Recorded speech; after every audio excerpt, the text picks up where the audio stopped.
ముందుగా మనం మాస్టర్ గారు చెప్పిన ఒక మాటని స్మరిద్దాం. లీలామృతంలో మాస్టర్ గారు ఒక మాట చెప్తారు.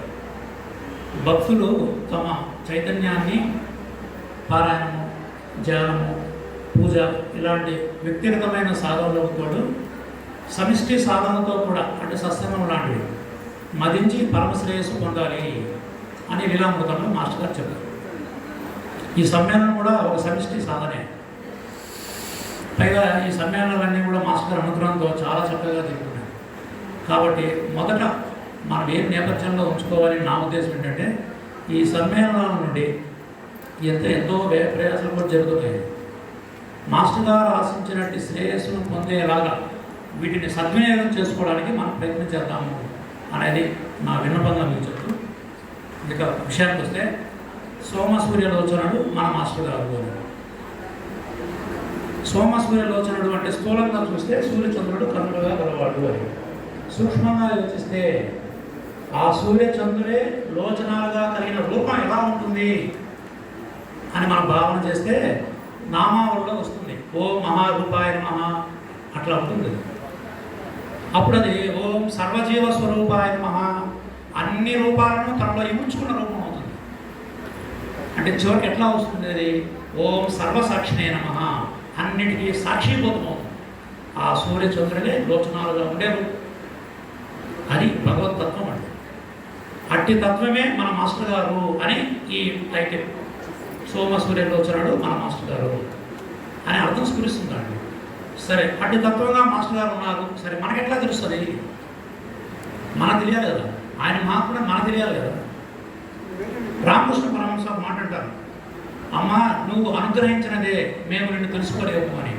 కాబట్టి మనం కూడా మాస్టర్ గారిని వారి తత్వం మనకు బోధపడేటట్లుగా అనుగ్రహించమని మన వారిని ప్రార్థించాలి. వారి అనుగ్రహంతో ఇప్పుడున్న మనకు ఈ పర్మిట్లో వారిని దర్శించే ప్రయత్నం చేద్దాం. ఒకసారి రామమహర్షి ఏదో పుస్తకం చదువుతుంటే ఒక భక్తుడు అడిగాడు, భగవాన్ ఏం పుస్తకం అది? ఆయన నా జీవ చరిత్ర అన్నాడు. తీరా ఆ పుస్తకం ఏమిటని చూస్తే అది కేనోపనిషత్. ఆ భక్తుడు ఆశ్చర్యపోయాడు. కేన అంటే ఎవరి చేత, ఎవరి చేత ఈ చరాచర సృష్టి అంతా ఉనికిని కలిగి ఉందో అదే నేను అని రమణ చెప్తున్నాడు. ఇక్కడ నేను అంటే స్థూలంగా కనబడుతున్న మహర్షి రూపం కాదు, సర్వగతమైనదేదో అదే. ఈ విషయాన్ని మాస్టర్ గారు చాలా స్పష్టంగా చెప్పారు. సమస్త ప్రాణికోటిలో నేను అన్న హంస్ఫురణ ఏదైతే ఉన్నదో అదే నేను అని. అట్టి తత్వాన్ని మనం సాయినాథుడు అంటున్నాం, భగవంతుడు అంటున్నాం, రాముడు అంటున్నాం, రమణుడు అంటున్నాం, రామకృష్ణ పరమహంస. ఒకసారి శేషాద్రి గారికి మాస్టర్ గారు తమ స్వహస్తాలతో ఒక మాట రాసిచ్చారు. వారే అంటారు ఇది ఒక మంత్రం లాంటి మాట అని. ఏం రాశారంటే, తానే అన్నింటిలో ఉంటూ, ఇది మాస్టర్ గారు సార్ గారు రాసిచ్చిన మాట. తానే అన్నింటిలో ఉంటూ, నీలో ఉంటూ, అయి ఉండటం, సారీ యాజ్ ఇట్ ఈస్ చెప్తాను ఆ వాక్యాన్ని. తానే అన్నింటిలో ఉండే నేనుగా, నీలో ఉండే నేనుగా, అయి ఉండటాన్ని చూస్తూ ఉంటారు అని గుర్తించుకోవడం కృప. ఇక్కడ తానే అంటే సర్వగతమైన నేను అని, ఆ నేనే తాను అని మాస్టర్ గారు సూచిస్తుంది. ఆ నేనే తాను, సర్వగతమైనది ఏదో అదే తత్ సంస్కృతంలో అంటే భగవంతుడు అని. అది త్వం, తత్వం అంటే అదే తత్వం. అది నేను అవడమే ఆత్మానుభవం, మోక్షం అంటే. ఆనాడు షిరిడీలో ఇదే ఫిబ్రవరి 9న మాస్టర్ గారు పొందింది అదే. యత్ జ్ఞాత్వా, దేన్ని పొందితే జ్ఞాతవ్యం అవశిష్యతే. ఇక కోరదగినది, పొందదగినది లేదని కృష్ణుడు మొదలు మాపులందరూ చెప్తూ వస్తున్నారు. అది మాస్టర్ గారు పొందిన ఆత్మజ్ఞానంలో. ఈ విషయం మనకి తెలుసు అంటే ఆయనే సర్టిఫై చేశారు. ఎందుకంటే మాస్టర్ గారు ఎవరో మనం నిర్ణయించలేము, వారి అనుగ్రహంతో వారే మనం తెలియపరచాలి. వారు పొందింది ఆత్మజ్ఞానమే అని మాస్టర్ గారే సర్టిఫై చేస్తారు. ఒకసారి అడిగారు మాస్టర్ గారిని, ఏమని అడిగారంటే, వేద ఋషులు ఏం పొందారో, మనల్ని ఏం చేసి ఏం పొందాలని చెప్పారో అది మీరు పొందారా అని అడిగారు మాస్టర్ గారిని. పొందారు అని గుండెలపై చేయవలసి మరిచినారు ఆయన. అట్లాగే ఇంకో సందర్భంలో హేతువాదంతో చర్చ జరుగుతున్నప్పుడు వారిలో ఒక అడిగాడు, మీరు ఇంతగా ఆత్మ చైతన్యము జ్ఞానము ఇట్లా మాట్లాడుతున్నారు కదా, అసలు మీకు ఆత్మజ్ఞానం కలిగిందా అంటే స్ట్రైట్ క్వశ్చన్, స్ట్రైట్ ఆన్సర్. పొందాడు. అతను అడిగాడు మళ్ళీ, ఆయన మీరు మాలాగానే ఉన్నారు కదా, మీకు మాకు తేడా ఏంటి? మాస్టర్ గారు చెప్తారు, నాకు దుఃఖం లేదు అంటే చాలా, అంటే ఇవన్నీ వారి నోటిలో నుంచి వచ్చిన స్పష్టమైన మాటలే, అక్కడ కన్ఫ్యూజన్ ఏం లేదు ఇంకా. సో మాస్టర్ గారు ఎవరనేది మనం నిర్ణయించాల్సిన పనిలే, వారు చెప్పినటువంటి విషయాల నుంచి మనం భావన చేయాలి, మన హృదయాన్ని నడుచుకోవాలి. మాస్టర్ గారు చెప్పిన మాటలు ఏమని, నాకు దుఃఖం లేదు, దుఃఖ స్పర్శ లేని శాంతి ఆనందాలు పొందవచ్చు మన జ్ఞానం పొందితే అని మాస్టర్ గారు చెప్పారు. అదే వెంకటేశ్వర గారు చెప్తారు, మాస్టర్ గారు మొదటిసారి స్వామి దర్శనానికి వెళ్ళినప్పుడు మాస్టర్ గారు ఉద్దేశించి స్వామివారు అన్నారు, ఏమన్నారంటే వాళ్ళేమి చెప్పుకోవడం రాలేదయ్యా, ఆయన కోరేది ఏమీ లేదు అంటే వెంకటేశ్వర స్వామి చెప్తున్నారు మాస్టర్ గారు ఉద్దేశించి, ఆయన కోరేది ఏమి లేదని. అదే విష్ణుతత్వము అనర్థ, విష్ణు సహస్రనామాల్లో వస్తుంది. అనర్థ అంటే కోరవలసింది ఏమీ లేనివాడు, అది మాస్టర్ గారు. పూర్ణ పొందాల్సిందంతా పొందినవాడు అని విష్ణు సహస్రనామం చెప్తుంది. అని మనం చెప్పడం కాదు, విష్ణు సహస్రనామం చెప్తుంది, వెంకటేశ్వర గారు చెప్తున్నారు, స్వయంగా మాస్టర్ గారు ధృవీకరిస్తున్నారు.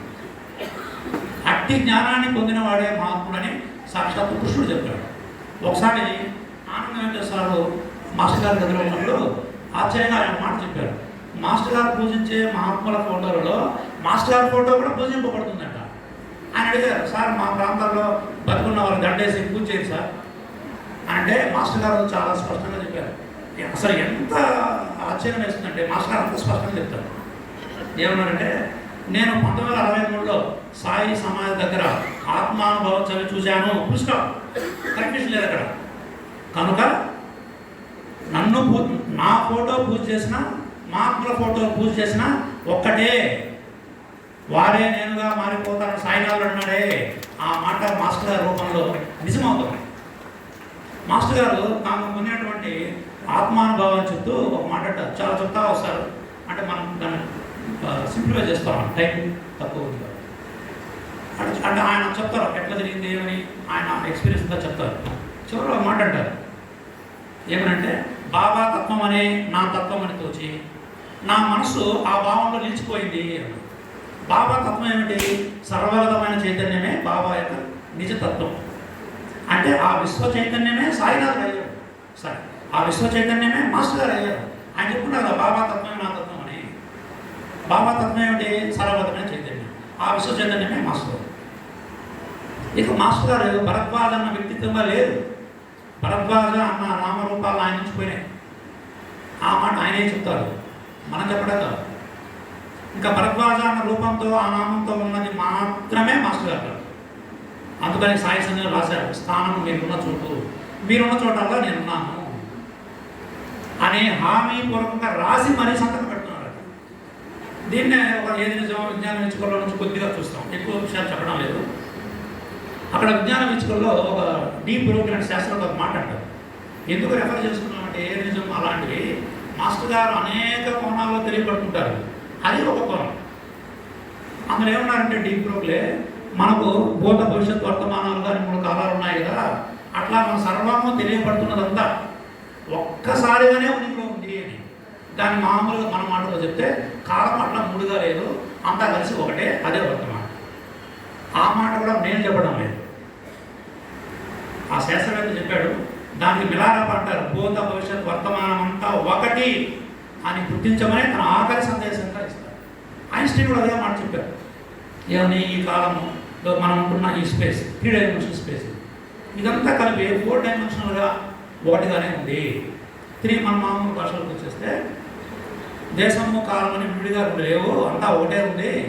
అందువల్ల అప్పుడు ఇప్పుడు అన్న కాలం లేదు, ఇక్కడ ఒకే కాలం కదా, అక్కడ ఇక్కడ అన్న దేశ భేదం లేదు. కాబట్టి ఏం రాస్తారు మాస్టర్ గారు అంటే, స్థానము మీరున్న చోటు, మీరున్న చోటల్లా, అది ఏ ప్రదేశంలోనైనా ఏ కాలంలోనైనా, అది మనం గమనించాల్సిందే. మాస్టర్ గారు అంటే ఏదో టైం లిమిట్ లేదు, అక్కడ పుట్టారు సమాధి అయినారు, ఈ మధ్యలోనే ఉండకూడదు మనం. ఏ ప్రదేశమైనా ఏ కాలంలోనైనా. బాబా అన్నారు కదా, నేను ఇప్పుడు ఎలా ఉన్నానో అప్పుడు రామకృష్ణాది అవతారాల కాలం అలానే ఉన్నాను అన్న మాట మనం ఇక్కడ గుర్తుపెట్టుకోవాలి. ఆశ్చర్యంగా విశ్వరూప సందర్శనలో కృష్ణుడు ఇదే మాట చెప్తాడు అర్జునుడితో. అక్కడ కృత్స్వం అన్న పదం వాడతారు, అంటే సమస్తము, అంటే సమస్తం అంటే జరిగినవి, ఇప్పుడు జరుగుతున్నవి, జరగబోయేవి, అంటే ఈ 3 కాలాలు అన్నింటినీ ఒకే చోట ఒకే కాలంలో ఇప్పుడే ఇక్కడే చూడమంటున్నాడు ఆయన. అట్లా చూడడం సాధ్యమవుతుంది. అట్లా ఉంటారు మహాత్ములంతా. దానికి ఎగ్జాంపుల్ బాబానే శ్యామ అడిగాడు, ఇక్కడ బ్రహ్మ విష్ణు ఈ వైకుంఠ లోకాలు ఉన్నాయి చూపన్నప్పుడు ఆయన ఎక్కడ ఉండే ఆయా లోకాలను చూపగలిగినాడు. ఇక్కడే షిరిడీలో ఉండే నాగపూర్లో ఉన్న తాజుద్దీన్ బాబా కుటీర మారుతున్నారు. స్థానము మీరున్న చూడండి చెప్పటంతోనే ఇంకా మన మాస్టర్ గారు ఈ దేశ కాలాలు కట్టుబడాల. భగవతత్వం అది, భగవతత్వం అది కట్టుబడదు. అన్నం వల్ల మనం ఈ దేశ కాలాలతో ఆయన కొలవడానికే లేదు. విష్ణు సహస్రనామాలు చెప్తుంది ఏమని? అట్టి తత్వమే అమేయత్మ అంటే భగవంతుడు, ఆయన భగవంతుడు అని అవి చెప్తున్నాయి. అప్రమేయత్మ. ఒకసారి రమణభక్తుడు ఏదో ఉద్యోగం ఇచ్చే వేరే ఊరు ట్రాన్స్ఫర్ అవుతుంది. మాస్టర్ దగ్గరికి వచ్చాడు, భగవాన్ మిమ్మల్ని వదిలి వెళ్ళలేకున్నాను నేను అని ఏడుస్తాడు ఒక రమణ భక్తుడు. మాస్టర్ ఒక మాట్లాడు, 20 సంవత్సరాలు ఇక్కడ నుండి ఏం తెలుసుకున్నాను? మాస్టర్ లేని స్థలం ఏది? ఆ విషయాన్నే మాస్టర్ గారు స్పష్టంగా రాసి మరీ చెప్పారు. స్థానం మీరున్న చోట ఎప్పుడైనా ఆ భగవద్గీతలో చాలాసార్లు ఆ భగవంతుడు ఏం చెప్తారంటే పరంబ్రహ్మ, పరంధామ అని ఎక్కువసార్లు వస్తుంది భగవద్గీతలో. దాని అర్థం ఏంటంటే పరంబ్రహ్మ అంటే ఒక కాలానికి కట్టుబడిన వాడు కాడు, పరంధాముడు అంటే ఒక ప్రదేశానికి కట్టుబడిన వాడు కాడు. అట్లా మాస్టర్ గారు ఈ దేశ కాలాలకు అతీతంగా ఉంటుంది అని మనకు ఇప్పుడు చెప్తున్న ఈ సన్నివేశాల నుంచి మనకు అర్థమవుతుంది. అట్టి స్థితిని విభూతి అంటారని భగవద్గీత చెప్తుంది. అందుకేనేమో సాయినాథుని విభూతి అని సాయినాథ్ నామావళి వస్తుంది. అది రాసింది మాస్టర్ గారే కదా. అంటే తన గురించి తను రాసుకున్నాడు, తన గురించి తను రాసుకున్నాడేమో. సాయినాథులో విభూతి నామావళి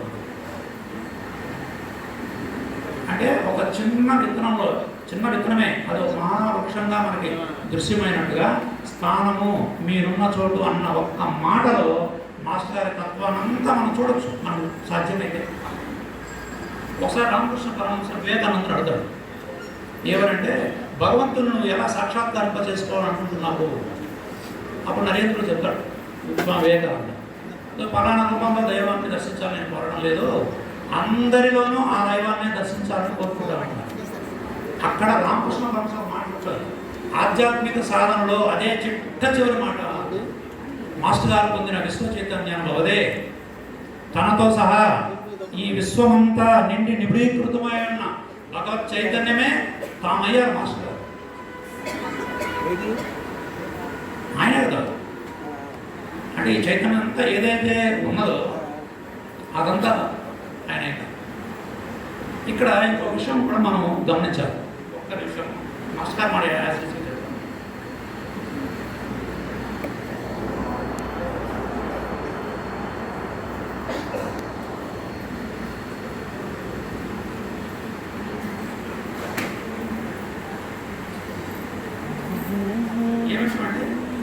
రామకృష్ణ పరమహంస చెప్పారు కదా అదే చిట్ట చివరిదని.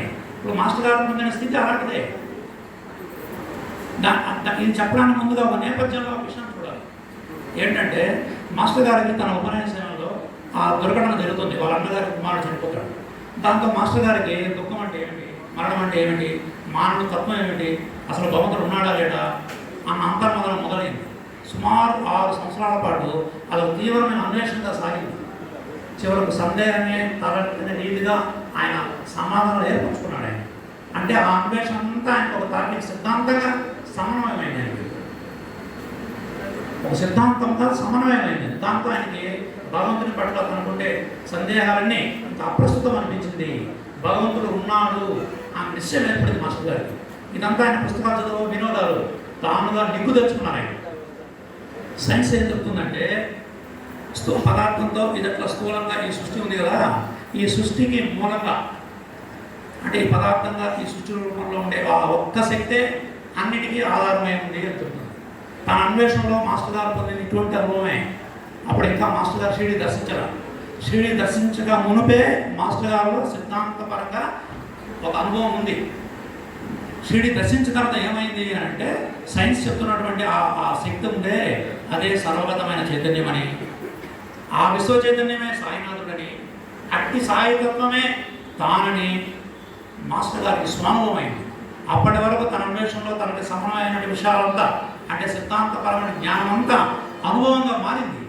ఇక తను పొందవలసింది కోరాల్సింది ఏం లేదు కానీ అంటే పరిపూర్ణమైన ఆ పరమ సత్యమే తాము అయ్యారు. రామకృష్ణ ఒక ఎగ్జాంపుల్ చెప్తారు దీనికి. ఎట్లా చెప్తారు అంటే లోతు తెలుసుకునేందుకు ఒక ఉప్పు బొమ్మ సముద్రంలోకి దిగిందండి. లోతు కొలవాలి ఉప్పు బొమ్మ సముద్రంలో దిగింది. దిగితే ఏమవుతుంది? అది కరిగిపోయింది. తన అస్తిత్వం అంతా ఏమైంది? పోయి ఆ సముద్రమే తానైనట్లుగా మాస్టర్ గారు సాయి స్వరూపమైన ఇంకోటి మ్యాథమెటికల్గా ఇక్కడ పరిపూర్ణమైన పదం వచ్చింది కాబట్టి మ్యాథమెటికల్గా చెప్తే 360 డిగ్రీలు అంటుంటాం ఒక వృత్తాన్ని. దాన్ని స్థూలమైన అర్థంలో తీసుకోండి. స్థూలంగా ఒక పరిపూర్ణత్వానికి గుర్తుగా చెప్తారు. దీనికి రెఫరెన్స్ ఉంది మన మాస్టర్ గారి దగ్గర. ఏది ప్రమాణం లేకుండా మాస్టర్ గారు మాట్లాడలేదు, మనము మాట్లాడకుండా ఉండడానికి ప్రయత్నం చేయాలి. మాస్టర్ గారిని సమాధి అయ్యారు. నటరాజ్ బాబు అడుగుతారు, మీ సమాధి అయిపోయారు కదా, మిమ్మల్ని చూడటం ఎలా అంటే మాస్టర్ గారు స్వప్న దర్శించి ఒక మాట అంటారు, 360 డిగ్రీల కోణాల్లో నుంచి ఒకేసారి, ఆ పదమే మనకు కావాల్సింది, ఒకేసారి చూడగలిగినప్పుడు నేను కనిపిస్తాను అని. ఇప్పుడు మనము ఇప్పటివరకు ఈ క్షణం వరకు మాస్టర్ గారు అనేక కోణాల్లో మనం చూస్తున్నాం. ఇప్పటి వరకు అనేక కోణాలు చూసి మన మాస్టర్ గారిలో ఇప్పుడు మాస్టర్ గారు చెప్తున్నాడు ఏమని, 360 డిగ్రీల కోణాల నుంచి ఒకేసారి చూడగలిగినప్పుడు ఇక్కడ మనం జాగ్రత్తగా వినాలి. మహాత్మ్యం అనేది అనేక కోణాల్లో కనిపిస్తుంటుంది. అయితే వాటి మొత్తంగా చూసినప్పుడే ఆ మహాత్మ్యానికి ఆధారమైన తత్వం మనకు అర్థం అవుతుంది. అట్లా తమను తెలుసుకోండి అని మాస్టర్ గారు చెప్తున్నారు. ఇప్పుడు మనం చేస్తున్న ప్రయత్నం ఇదే. ఇప్పుడు ఈ సత్సంగాల ద్వారా మనం చేస్తున్న ప్రయత్నం ఇదే. విభిన్న కోణాలు, అనేక కోణాలు మాస్టర్ గారు ఉంది. వాటిని మొత్తంగా మాస్టర్ గారి యొక్క నిజతత్వం ఏమిటో దాన్ని దర్శించే ప్రయత్నం. ఇంతకుముందు ఉపన్యాసం, అంతకుముందు మార్నింగ్ ఫ్రెష్గా జరిగిన ఉపన్యాసంలో ఇదే వచ్చింది. అసలు మాస్టర్ గారు ఎవరు అన్నట్లానే వచ్చింది. వివేకానందలో మాట్లాడతారు, అది ఆశ్చర్యంగా ఉంటుంది. అది అంటే ఏంటిది ఇట్లా అన్నానని, అంటే సత్యమే అది. ఆయన ఒక మ్యాథమెటికల్గా చెప్పాడు. ఆత్మ పదార్థం అనేది ఒక వృత్తం లాంటిది. వృత్తం అది. అయితే వృత్తానికి పరిధి లేదు. వృత్తం అంటే ఏదో పరిధి ఉండాలి కదా, సరిహద్దులు లేవు. అంటే అనంతమైన వృత్తం. అక్కడ దానికి ఏదో ఒక చోట కేంద్రం ఉండాలి. కానీ దీనికి ప్రతి చోట కేంద్రం ఉంటుంది. వృత్తం అంటే ఒక కేంద్రం ఉంటుంది, ఏదో కొంత పరిధి ఉంటుంది. కానీ ఈయన చెప్పినటువంటి ఆత్మ పదార్థం అనే వృత్తానికి పరిధి లేదు, అది అనంతం, దాని కేంద్రం అంతటా ఉంటుంది. అలాగా మనం ప్రతి ఒక్కరం ఒక కేంద్రం. అది మనకు తెలియదు. అదే అజ్ఞానం. కేంద్రమే కదా వృత్తానికి ఆధారం. అట్లా నేనే అంటే ఈ రూపం కాదు. ఇప్పుడు మాస్టర్ గారు స్థితి, రమణ మాస్టర్ చెప్పినటువంటి నేను, ఆ నేనే ఈ అనంతతత్వానికి ఆధారంగా ఉన్నాను అన్న అనుభవం కావటమే ఆత్మానుభవం. అట్లా అవ్వాలి. అందువల్ల ప్రతి ఒక్కరూ కేంద్రమే. అది ఆ పరిధుల యొక్క ఉద్దేశం అయి ఉండొచ్చు. అట్లా మాస్టర్ గారు పొందిందే బ్రహ్మానుభవం. దాన్ని మనం ఆత్మసాక్షాత్కారం అని, విశ్వచైతన్యానుభవం అని, ఇప్పుడు బ్రహ్మానుభవం అని ఏ పదాలన్న వాడండి, అర్థం ఒకటే. అట్లా బ్రహ్మానుభవం పొందినటువంటి వారిని సాక్షాత్తు పరబ్రహ్మమే అవుతారు అని ముండకోపనిషత్తులో చెప్పడం. ఇక్కడ బ్రహ్మము అన్న పదం వచ్చింది కాబట్టి సార్ కూడా అంటారు, కామశ్రెడ్డి సార్ శూన్యం అంటే ఏంటి మాకు చెప్పారు. అప్పుడు అర్థం కాలేదు. నిజమే. ఎందుకంటే వారి మాట ఎంతో అంతరార్థంతో ఉంటుంది. ఎందుకంటే వాళ్ళు అవాంగ్మానసమైన పరబ్రహ్మ తత్వం అది. బ్రహ్మము అంటే ఏమిటి అన్నదానికి యజుర్వేదంలో ఖం బ్రహ్మ అని చెప్పడం. ఖం అంటే శూన్యము, పొత్తు ఖం, మామూలు కాబట్టి వేరే ఆన్సర్. ఖం అంటే శూన్యము, శూన్యమే బ్రహ్మము అని యజుర్వేదం చెప్తుంది. విష్ణు సహస్రనామం చెప్తుంది ఆ విష్ణుతత్వాన్ని. శూన్య అన్న నామం ఉంది. అంటే శూన్య అన్నది భగవంతుడికి ఒక పేరు. మాస్టర్ గారు వారి అన్వేషణలో తాను పొందిన స్థితి శూన్య స్థితి అని బౌద్ధ గ్రంథాలు నిర్ధారించారు. ఆశ్చర్యంగా మాస్టర్ గారు విజ్ఞాన విషయంలో మాట్లాడారు. ఇప్పుడు మనం చెప్తున్న ఆధ్యాత్మిక చెప్తున్న ఈ శూన్యం ఉందే, ఇది అటు సైన్స్ చెప్పే క్షేత్రము, ఈ రెండు కూడా అనంతమైన రూపాలను సృష్టించి పోషించి తిరిగి తనలో తాను లీనం చేసుకుంటున్నాయి అని విజ్ఞాన విషయంలో మాస్టర్ గారు రాశారు. అంటే ఏం అర్థమైంది? శూన్యం అనేది సృష్టికర్త, సృష్టి అదే, స్థితి అదే, సంహారం మూడు అదే. రజనీష్ని అడిగారు, భగవంతుని మనం కనుక్కోవచ్చా? అయితే ఎట్లా? ఆయన కనుక్కోవచ్చు. ఎట్లా? నువ్వు శూన్యం కావాలి, నువ్వు శూన్యం కావాలి. ఎందుకంటే శూన్యమే భగవంతుడు కనుక. అంటే స్పష్టంగా మహాత్ములందరూ దాన్ని చెప్తూ వస్తున్నారు అక్కడ. అంటే శూన్యమే అన్న పదానికి అంటే వీలైనంత ప్రయత్నం చేస్తున్నాం. అంటే ఏంటి శూన్యం అంటే? ఇప్పుడు మనకు తెలిసిన మామూలు పదాలు ఉండే అర్థాలు కావు. మాస్టర్ గారు ప్రబోధం రాస్తారు ఏమని? పరబ్రహ్మ తత్వం అన్నది అవాంగ్మానసమైన పరబ్రహ్మం, అది అవాంగ్మానసం. అది అంటే ప్రతి మాట, మాస్టర్ గారు రాసిన మాటలవి, ప్రతి చర్య మనకు అర్థం కావడంలో అనేక స్థాయిల సత్యాలు ఉంటాయి. నాకో మీకో అర్థమైంది మాత్రమే పరమసత్యం కాదు. అయితే మనం ఇలా అర్థమైంది, అదే రుజువు. నాకు అర్థమైందే కరెక్ట్, ఇప్పుడు నేను చెప్పిందే కరెక్ట్ అనుకున్నానంటే ఇట్లా నేను ఉన్నాను, ఇట్లానే ఉన్నానంటే నేను చెప్పింది అవ్వదు. అబద్ధం అంటే నా స్థాయికి నాకు అర్థమైంది, నా స్థాయికి నాకు అర్థమైంది. ఎక్కడ చెప్పుకున్నాము? ఏదో సందర్భం వచ్చింది. శూన్యం గురించి మాట్లాడుతున్నాం. విజ్ఞాన విచికల్లో ఎక్కువ సార్లు ప్రస్తావించబడ్డ గ్రంథం ఉంటుంది, ది థాట్ ఆఫ్ ఫిజిక్స్. అంటే ఫిజిక్స్ శాస్త్ర అనే ఒక గొప్ప భౌతిక శాస్త్రవేత్త రాసినటువంటి ఒక గొప్ప గ్రంథం. మాస్టర్ గారు ఎక్కువసార్లు ప్రస్తావిస్తారు. అందులో ఆశ్చర్యకరంగా శూన్యం గురించి ఒక మాట ఉంది, ద గ్రేట్ వాయిడ్, అంటే మహాశూన్యం. ఈజ్ అలోన్ ఇస్ ఫామ్ అంటారు. అంటే మహాశూన్యం మాత్రమే భగవంతుని యొక్క రూపము, అదే రూపం అంటారు. అదే నిరాకారమేమో. నిరాకారం అంటే నేను నాకు తోచింది, ఆ శూన్యమే నిరాకారమేమో. నిరాకారం అంటే ఆకారం లేని కాదు, అది ఏ ఆకారమైనా ధరిస్తుంది అని. ఓం నిరాకారాయ నమః అని నామవరుడు అంటే రూపం లేదు, రూపం లేక కాదు, ఆయన ఏ రూపమైనా ధరించగలడు అని. ఒకసారి రామకృష్ణ పరమహంస పక్కన వివేకానందుడు ఉంటే అక్కడ సూచిస్తాడు. అతనికి ఎట్లాంటి అనుభవం కలిగింది? అతని మాటలు ఏం చెప్తారంటే, ఈ ప్రపంచం అంతా అంటే నా అస్తిత్వంతో పాటు, వివేకానంద చెప్తున్నాను, ప్రపంచం అంతా నా అస్తిత్వంతో పాటు ఒక సర్వవ్యాపకమైన మహాశూన్యం. ఆ మాటలో చూడండి, శూన్యం అంటున్నారు, ఆ సర్వవ్యాపకం అంటే శూన్యం అనేది మనం అనుకునే శూన్యం కాదు, అందులో లయమైపోతున్నట్టు నాకు అనుభవం కలిగింది అని వివేకానందుడు చెప్తున్నారు. ఇప్పుడు మాస్టర్ గారు కూడా చెప్పారు. ఏం చెప్పారు మాస్టర్ గారు? సాయి అని కూడా విశ్వ చైతన్యమే, అంటే తనతో సహా, అంటే మాస్టర్ గారితో సహా ఈ మొత్తం కూడా, ఈ విశ్వం అంతా కూడా సాయి అని కూడా విశ్వ చైతన్యమే అనుభవైంది అని చెప్పారు. అంటే మనం దాని కొంత ఆలోచిస్తే, అంటే మాస్టర్ గారి యొక్క స్వరూపం ఏమైంది? సాయిగా శూన్యమైంది. అందుకే ఆ శూన్యమే నన్నుగా తలుచుకోవాలి అని చెప్పి మాస్టర్ గారు ఆపేయలేదండి.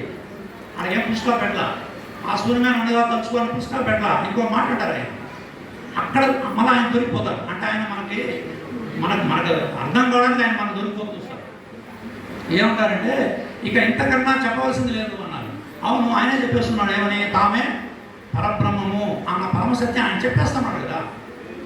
అందువల్ల అన్నీ శూన్యంగా తలుచుకో కామా అంటే పూర్తవ్వాలి. ఇంకా ఇంతకన్నా చెప్పవలసిన పని లేదు.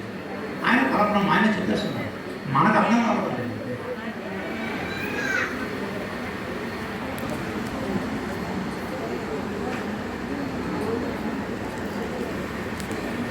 అందుకేనేమో మహాత్ములు, సిద్ధపురుషులు చాలామంది మాస్టర్ గారిని వారు గుర్తుపట్టారు. తమంతటి వారని, తమకంటే అధికుడని వాళ్ళు గుర్తించారు. కానీ మాస్టర్ గారు అట్లా బయటపడాల. తన పిడికి నింపడాయి, తన దివ్యత్వానంతా తనలో దాచుకున్నాడు ఆయన. అందుకే సుధీంద్ర బాబు గారు మాట్లాడతారు మాస్టర్ గారు ఉద్దేశించి. సుబ్రహ్మణ్య గారు పోతారు, ఎవరు పంపారు మమ్మల్ని ఇంకొక భరద్వాజ మాస్టర్ గారు పంపారంటే ఆయన మాట్లాడతారు. అందరూ తెలిసిందే ఆయన పెద్ద దొంగ బాబు గారు అన్నమాట. మాస్టర్ గారిని ఉద్దేశించి ఆయన పెద్ద దొంగ, తనదంతా దాచుకొని మాది బయట చేస్తుంటాడు. దొంగ అన్న పదమాడంలో చాలా అర్థం ఉందండి. దొంగ అంటే అర్థం ఏంటి? మరుగుపరుచుకోవడం, దాచుకోవడం ఒక అర్థం, అపహరించడం ఇంకో అర్థం. మరుగుపరుచుకోవడం మాస్టర్ గారు అనేవాళ్ళు, ఈ గుప్పిట తెరవడం నాకు పర్మిషన్ లేకపోయింది అంటే ఆయన ఏదో దాచుకుంటున్నాడు. బాబుజీ బాబు ఏమంటున్నాడు, ఈ గుప్పిట విచారణ రోజు దాకా తెరవబడదు అని. అంటే వాళ్ళు రహస్యాన్ని బయట పెట్టడం లేదు. అట్లా మాస్టర్ గారు ఇంకో చాలా సందర్భంలో అంటారు, నా అంతర్యం సాయినాథుడే అని ఆయన చెప్పేస్తున్నారు. వెంటనే ఏమంటారు, నేను ఆ మిఠాయి చుట్టిన కాగితాన్ని అట్లా తనను తాను మరుగుపరుచుకున్న తత్వాన్ని విష్ణు సహస్రనామాలు ఏం చెప్తారు అంటే గోప్త, అది విష్ణు తత్వం. మాస్టర్లో యాంగిల్ కనబడదు. సరే అపహరిస్తాడు అన్న అర్థంలో మనకు రుద్రం తెలుసు, రుద్ర నమ్మకము చదువుతాయి. రుద్ర నమ్మకంలో అద్భుతంగా ఒకటి వస్తుంది, ఒక ఫ్లో ఏమొస్తుందంటే నమో వంచతే పరివంచతే స్థాయూనాం పదే నమ, రుద్ర నమ్మకంలో వస్తుంది. తస్కరణాం పదే నమ, స్థేనానాం పదే నమ, ఇట్లా రుద్ర నమ్మకం. దాని అర్థం ఏంటంటే ఇప్పుడు మనం చెప్పిన దాని అర్థం ఏంటంటే దొంగలకు పెద్ద దొంగ, నీకు నమస్కారం అని శివుని సూచిస్తారు. స్థేనాపతి అంటే పెద్ద దొంగ అని శివుడికి పేరు. అంటే ఆ యాంగిల్ కూడా మాస్టర్ గారు అంటే ఈ రెండు ఎట్లా ఉన్నాయి అంటే ఒక నాణానికి బొమ్మ గొలుసులాగా సమన్వయమై మాస్టర్ గారు కనపడదు. మాస్టర్ గారు అంటే అది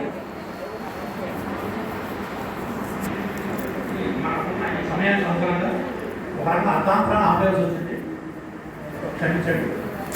శ్రీ సచ్చిదానంద సద్గురు సాయిరామ్